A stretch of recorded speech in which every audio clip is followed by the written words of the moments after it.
അക്ഷരസ്നേഹികളെ ഒത്തൊരുമിച്ചിടാം. അക്ഷരസ്നേഹികളെ ഒത്തൊരുമിച്ചിടാം. കേരളത്തിന്റെ ഗ്രന്ഥശാല പ്രസ്ഥാനത്തിന്റെ സ്ഥാപകരും വായിച്ചു വളരുക, ചിന്തിച്ച് വിവേകം നേടുക എന്ന സന്ദേശം ജനങ്ങളിൽ എത്തിച്ച PM പണിക്കരുടെ ചരമദിനമാണ് നാം വായനാ ദിനമായി ആചരിക്കുന്നത്. Not just a hobby or a pastime, it is crucial for several reasons, impacting both individuals and society as a whole. Reading helps in cognitive development. വേണ്ട പ്രവർത്തനങ്ങളിൽ സജീവമായി പങ്കുചേരും. ഞാൻ ഇന്നിവിടെ പരിചയപ്പെടുത്തുന്ന പുസ്തകം ബേപ്പൂർ സുൽത്താനിനറിയപ്പെടുന്ന വൈക്കം മുഹമ്മദ് ബഷീറിന്റെ പാത്തുമ്മയുടെ ആട്.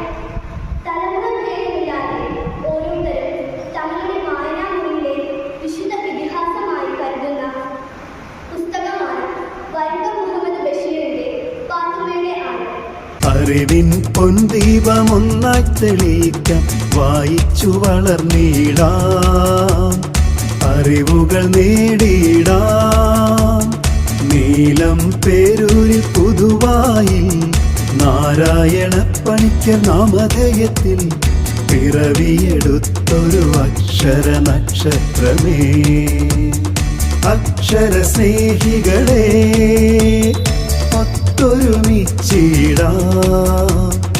അറിവിൻ പൊൻദീപമൊന്നായി തെളിയിക്കാം, വായിച്ചു വളർന്നിടാം, അറിവുകൾ നേടിടാം.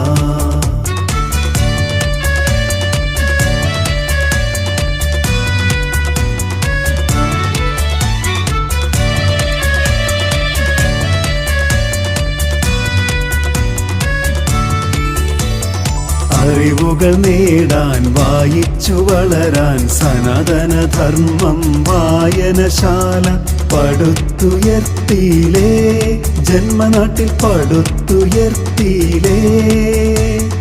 അറിവുകൾ നേടാൻ വായിച്ചു വളരാൻ സനാതനധർമ്മം വായനശാല പടുത്തുയർത്തിയിലേ, ജന്മനാട്ടിൽ പടുത്തുയർത്തിയിലേ.